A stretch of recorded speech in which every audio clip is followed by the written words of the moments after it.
The Galactic Council of 12 had existed for 17 millennia. 12 species, 12 perspectives, one harmony. Or so they claimed. Commander Valix Nor watched the holographic display with growing dread as the unknown vessel, clearly primitive by Council standards, continued its clumsy approach toward the Sentinel outpost at the edge of the Sol system. "Another probe from Earth?"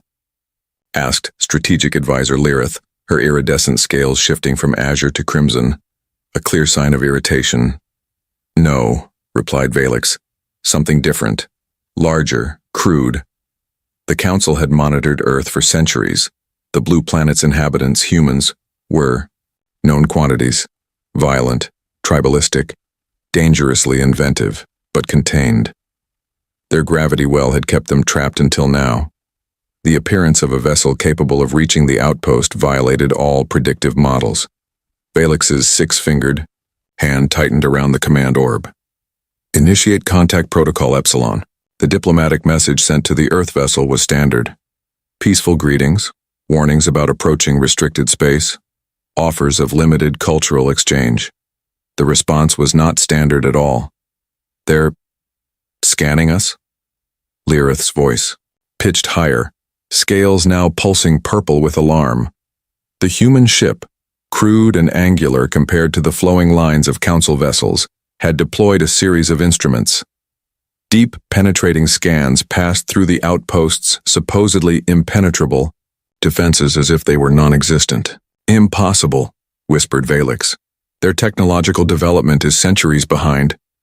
An alert blared. The human vessel had somehow gained access to the outpost's communication network. Data streamed outward toward Earth at speeds that shouldn't have been achievable by human technology. "Containment breach," shouted Lyrith. "They're taking everything. Defense schematics, star charts, species profiles." Valix slammed his fist against the emergency beacon. "All units, neutralize the Earth vessel immediately." 3 patrol crafts converged, firing disabling pulses that should have rendered any ship's systems inert. The human vessel absorbed the energy without effect. Then, with casual precision, it fired a single projectile toward each patrol craft. Valix watched in horror as the patrol crafts, products of the Council's most advanced military technology, disintegrated into molecular dust. "Battle stations," Valix ordered, but his command came too late. The human vessel blinked out of existence, vanishing in a manner inconsistent with any known propulsion technology. They had obtained what they wanted and departed without a trace.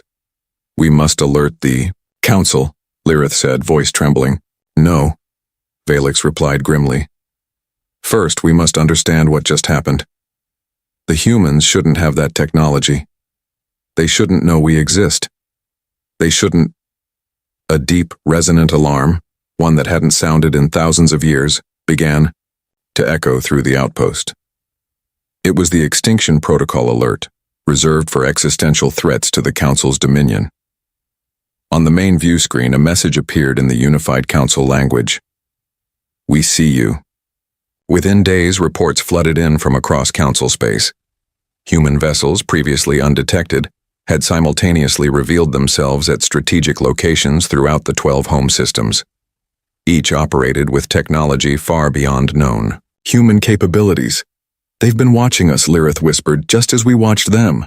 Valix stared at the tactical display showing human vessels systematically mapping Council space. "No, worse," he said. "They've been waiting." The Council had monitored Earth, believing themselves to be the advanced observers studying primitive subjects.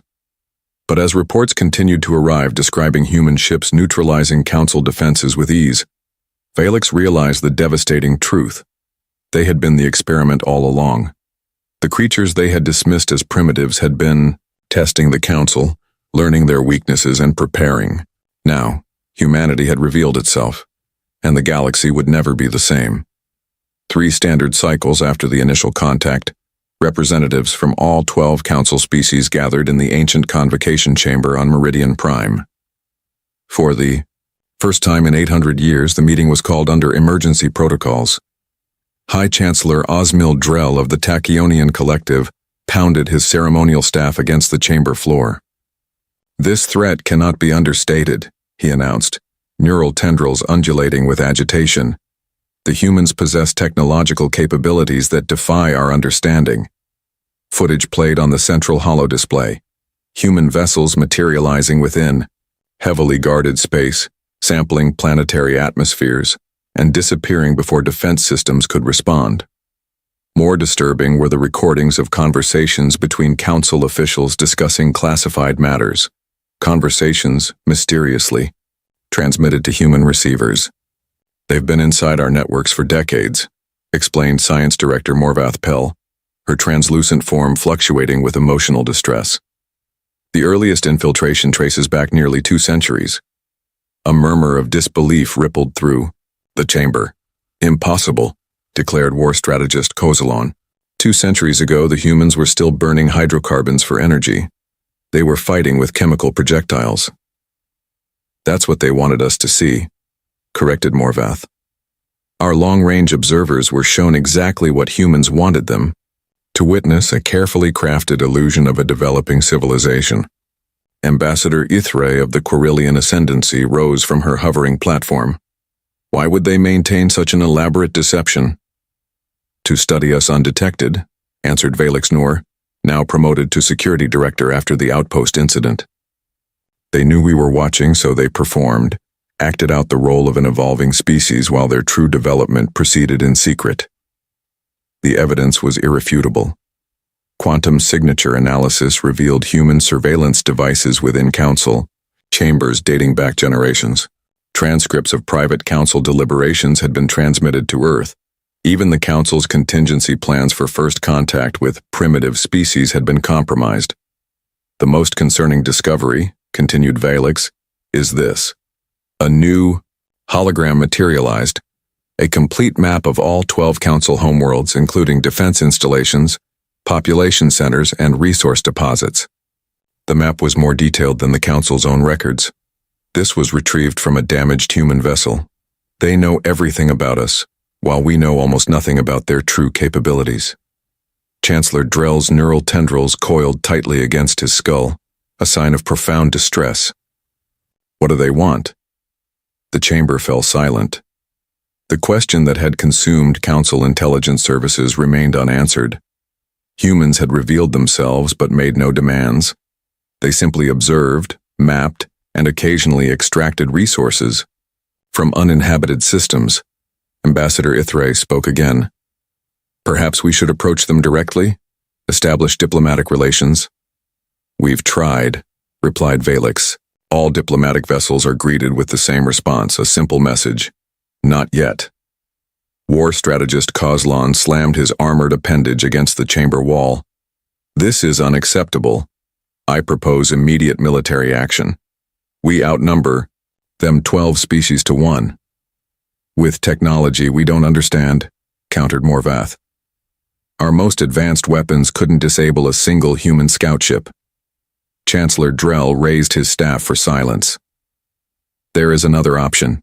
For the first time in our history, the Council must unite completely. Share all technology, all resources. No more secrets between species. Only together can we hope to match human advancement. The proposal was unprecedented.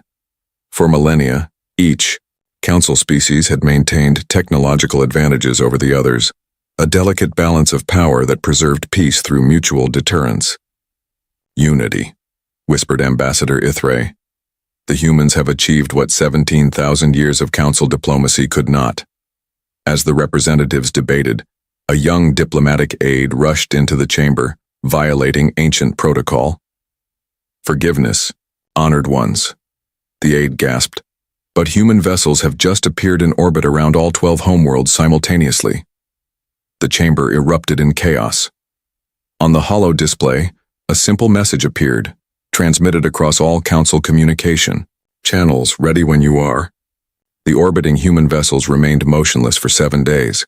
They took no aggressive action, made no demands, responded to no communication attempts. They simply watched. 12 identical ships positioned above 12 nervous worlds. On the eighth day, all 12 ships transmitted the same message simultaneously. Send 1 representative, coordinates attached.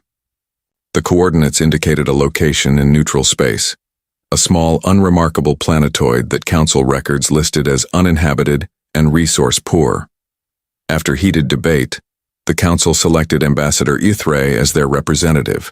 Her diplomatic skills considered the best chance for peaceful resolution. As Ithray's vessel approached the planetoid, sensors revealed something impossible. A sprawling facility spanning nearly half the planetoid's surface, completely invisible to previous Council scans. "How long has this been here?" she whispered to her pilot, Keldrin Vaz. "Unknown, Ambassador," he replied, voice tight with tension. "But the energy readings suggest decades, possibly centuries of operation."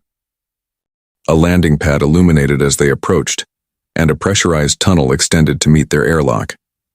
Inside the facility, the atmosphere had been carefully calibrated to Quirilian physiology, a gesture that Ithray found both thoughtful and deeply unsettling. How much did the humans know about Quirilian biology? She was met by a single human, tall with dark skin and silver-streaked hair. He wore a simple gray uniform without insignia or ornamentation. "Ambassador Ithray," he said in perfect Quirilian, including the subtle tonal inflections that most non-Quirilians couldn't perceive. "I am Director Ekron Vance. Welcome to Observation Post Alpha." "Observation Post?" Ithray's translator relayed, her words into the human language. "The first of many," Vance replied, gesturing for her to follow him through the facility. "Established 426 Earth years ago."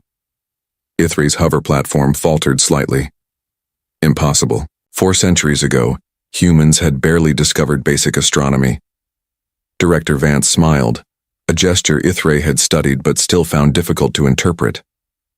"That narrative served its purpose, Ambassador. The truth is more complicated." They entered a vast chamber filled with holographic displays, monitoring all 12 Council homeworlds in real time. Ithray recognized Council members going about their daily activities, completely unaware they were being observed. "Why reveal yourselves now?" she asked, struggling to maintain diplomatic composure. "After such elaborate deception?" "Necessity," Vance replied. "We've detected something approaching, something beyond either human or Council capability to address separately." With a gesture, he changed the displays to show deep space readings from beyond the galactic rim. A massive energy signature was visible, moving steadily toward Council space. "We call them the Void Collective," Vance explained. "They've consumed 3 galaxies already. Their arrival here is estimated within 5 years." Ithray studied the readings with growing horror. The scale was beyond comprehension, a force that could extinguish stars as easily as blowing out candles. "Why didn't you simply tell us?" she demanded. "Why centuries of deception? Would you have believed us? Or would you have seen it as a human ploy to manipulate the Council?" Vance's expression hardened. "We needed to understand you completely before making contact. The coming threat leaves no room for miscommunication or cultural misunderstandings." "And now?" Ithray asked. "Now we offer alliance, true alliance. Human technology combined with the diverse biological adaptations and cognitive frameworks of the 12 Council species. Together, we might stand a chance." Vance led her deeper into the facility, to a chamber containing what appeared to be weapons, technology unlike anything Ithray had ever seen. "This is merely a fraction of what we've developed," he said. "Technology that harnesses the quantum substrate of reality itself. But it's not enough alone." Ithray's mind raced through diplomatic protocols, threat assessments, and historical precedents. Nothing had prepared her for this moment. "The Council believes humans are a threat," she said finally. "We are," Vance replied without hesitation. "Just as you are to us. Any sufficiently advanced civilization is a potential existential threat to another. But the Void Collective is a certainty, not a potential." He extended his hand, a human gesture of agreement that Ithray recognized from cultural studies.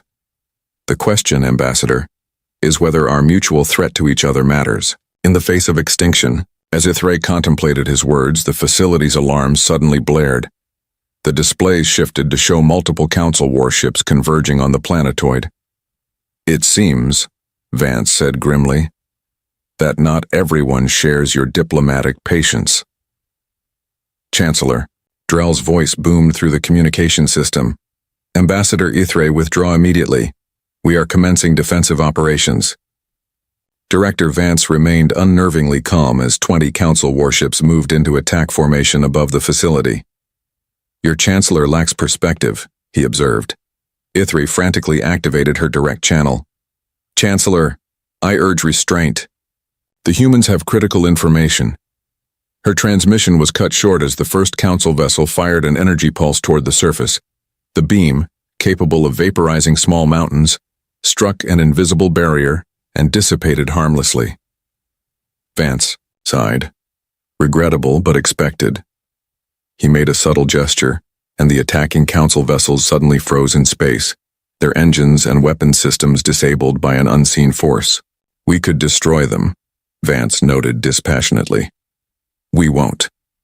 Ithray watched in astonishment as her communication channel reopened without her input. Chancellor Drell's holographic form appeared, rage evident in his undulating neural tendrils. What have you done to our ships? He demanded. Temporarily disabled them, Vance replied, stepping into view. A demonstration seemed necessary. If we had hostile intentions, Chancellor, this confrontation would have ended very differently. Before Drell could respond, Vance projected the Void Collective data into the communication stream. For several moments, the Chancellor was silent, his analytical mind processing the implications. This could be fabricated, he said finally, though with less conviction.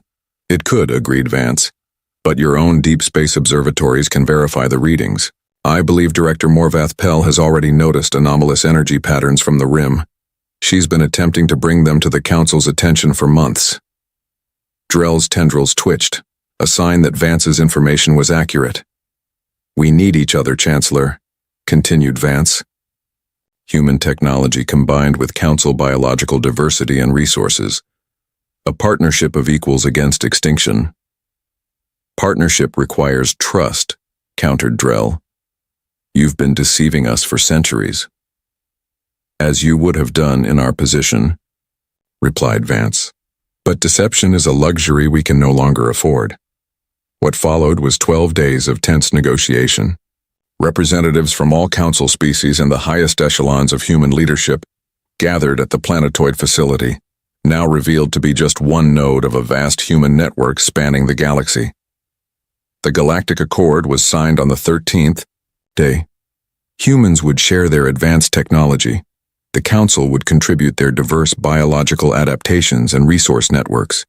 Research teams were integrated, defense systems synchronized, and for the first time in recorded history, 13 species began working as one.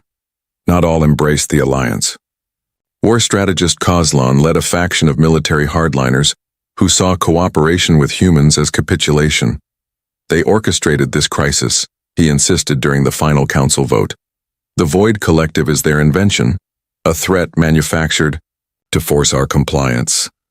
But deep space readings continued to confirm the approaching danger. As months passed, even the skeptics couldn't deny the evidence.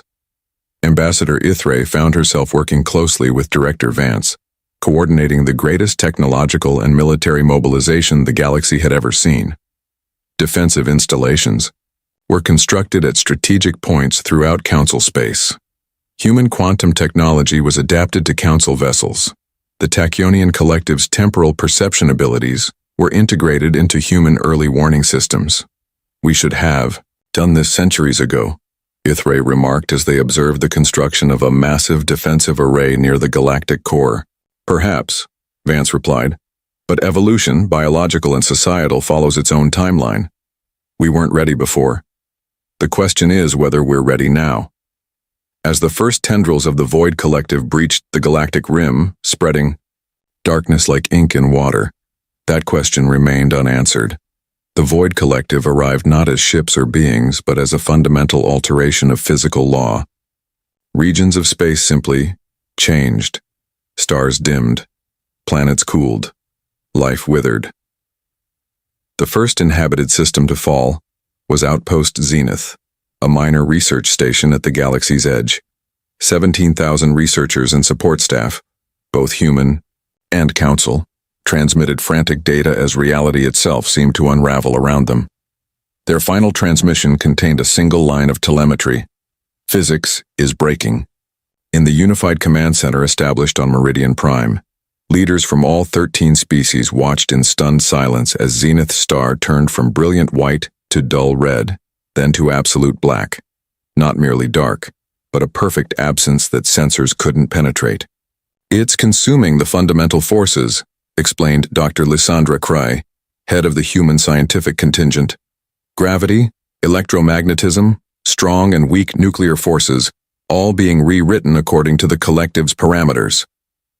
War Commander Ezrith, who had replaced the disgraced Kozilon, slammed his armored appendage against the command console. "But what are they? What do they want?"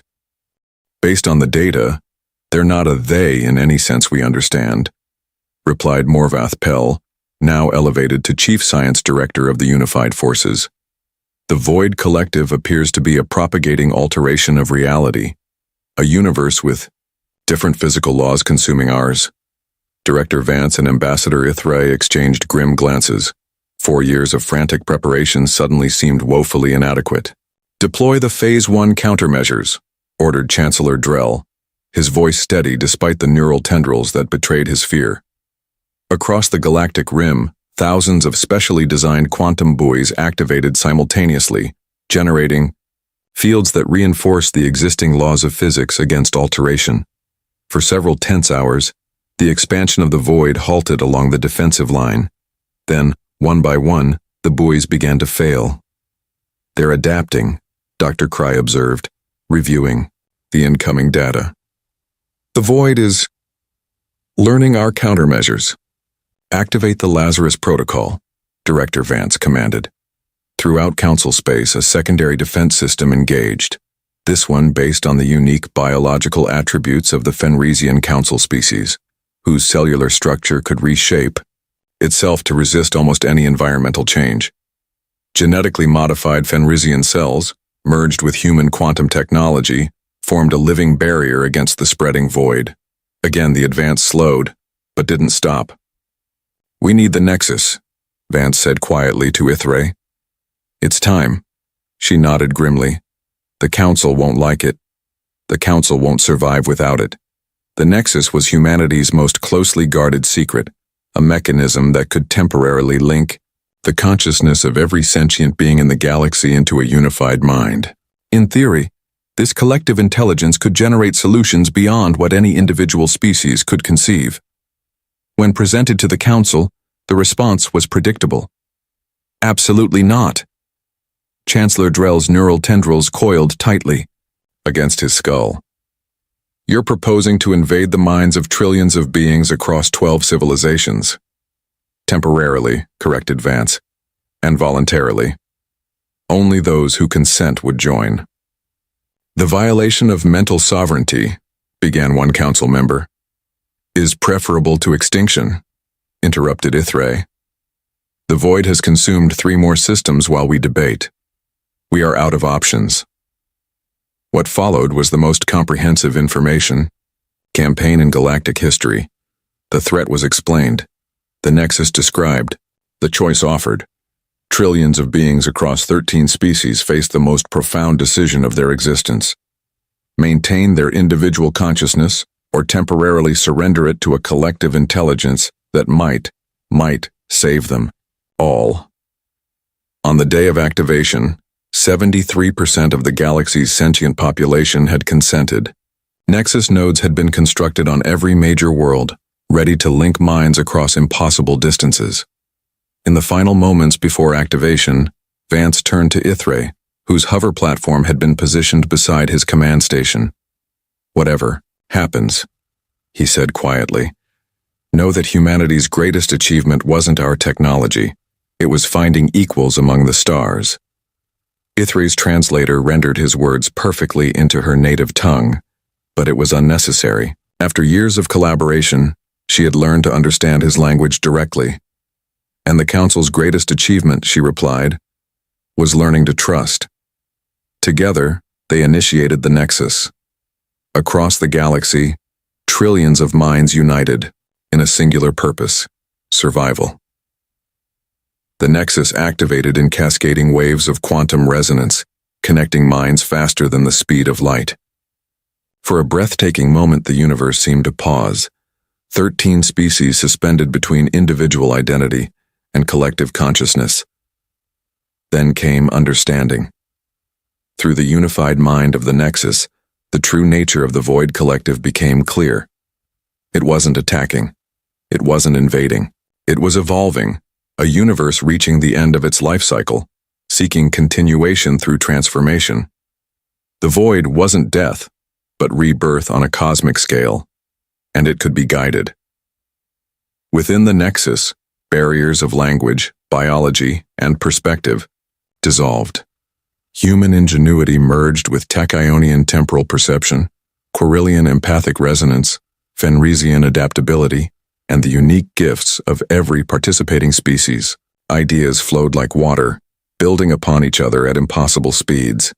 17 minutes after activation, though to participants it felt like centuries, the nexus reached consensus.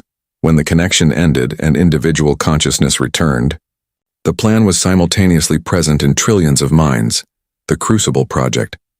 Construction began immediately. Every available resource across 13 civilizations was directed toward a single purpose: building a vast network of quantum resonators at the boundary between normal space and the encroaching void.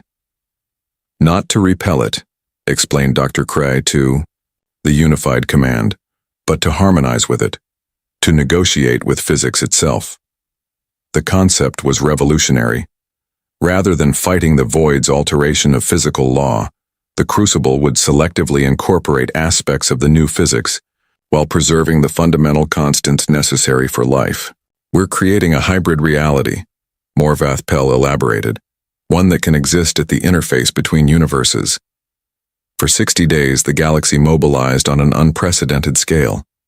Entire star systems were converted into energy sources for the Crucible network. Species that had been bitter rivals now worked side by side, unified by shared purpose. As the Void continued its inexorable advance, consuming 27 more systems, the Crucible neared completion. Mathematical models predicted success probabilities ranging from 17 to 64%, better odds than any previous strategy had offered. On activation day, Director Vance and Ambassador Ithray once again found themselves side by side in the command center, preparing to initiate possibly the last coordinated action of their civilizations. Regardless of outcome, Vance said quietly, what we've achieved together will echo across whatever universe remains. Ithray's translucent form pulsed with emotion. The Council existed for 17 millennia, yet only truly united when facing extinction. Perhaps that's the greatest cosmic irony. Or the greatest cosmic constant, replied Vance. Evolution requires pressure. Adaptation demands necessity. Chancellor Drell approached, his neural tendrils now flowing with unusual calmness. The Crucible is ready, Director. Ambassador. The final command requires authorization from both human and Council. Leadership. Together they activated the galaxy-spanning network. Quantum resonators hummed to life along the advancing edge of the void, generating fields that neither resisted nor surrendered to the changing physical laws, but engaged with them. A cosmic dialogue between universes. For several tense hours, nothing seemed to happen. The void continued its advance, though sensors detected subtle changes in its composition. Then, at precisely 27:43 Galactic Standard Time, a new phenomenon appeared at the boundary. Neither darkness nor light, neither void nor matter, a shimmering interface of possibility where the laws of both universes coexisted in stable harmony. A transition zone where life could continue, albeit transformed. It's working, breathed Dr. Cry, studying the incoming data. The resonators are establishing a persistent boundary state. Across the galaxy, 13 species watched as the inexorable advance of the void finally halted. The transition zone, quickly named the confluence, stabilized along the network of resonators, creating a boundary that neither retreated nor advanced. In the months that followed, exploration teams ventured into the confluence, discovering that within this hybrid reality, Entirely new forms of existence were possible. Matter and energy interacted according to blended physical laws, enabling technologies and biological adaptations previously unimaginable. 1 year after the Crucible's activation, representatives of all 13 species gathered on Meridian Prime to formalize a new compact. No longer the Galactic Council, they named themselves the Confluence Accord, a unified civilization spanning both traditional space and the new frontier of hybridized reality. Director Vance, now serving as humanity's primary representative, addressed the historic gathering. What began as deception became alliance. What threatened extinction birthed transformation. We faced the end of everything we knew, and instead discovered everything we could become. Ambassador Ithray, elevated to High Mediator of the Accord, added her perspective. For millennia, we thought unity meant sameness. The void taught us that true unity embraces difference, not despite the challenge it presents, but because of it. In diversity lies resilience. In adaptation lies survival. As the ceremony concluded, attention turned to the view screen showing the shimmering boundary of the confluence where physics itself had been negotiated into harmony. Not a barrier, but a frontier. Not an ending, but a beginning. The universe had changed irrevocably. So had they all. And in the silent depths of the confluence, where the laws of reality blended and transformed, new possibilities awaited. Born from the moment when 13 divided species had finally understood that survival demanded not conquest, not competition, but evolution together. Earth had changed everything, not by defeating the void, but by showing the galaxy how to transform. Alongside it, the cosmos would never be the same, neither would they, and that was precisely the point.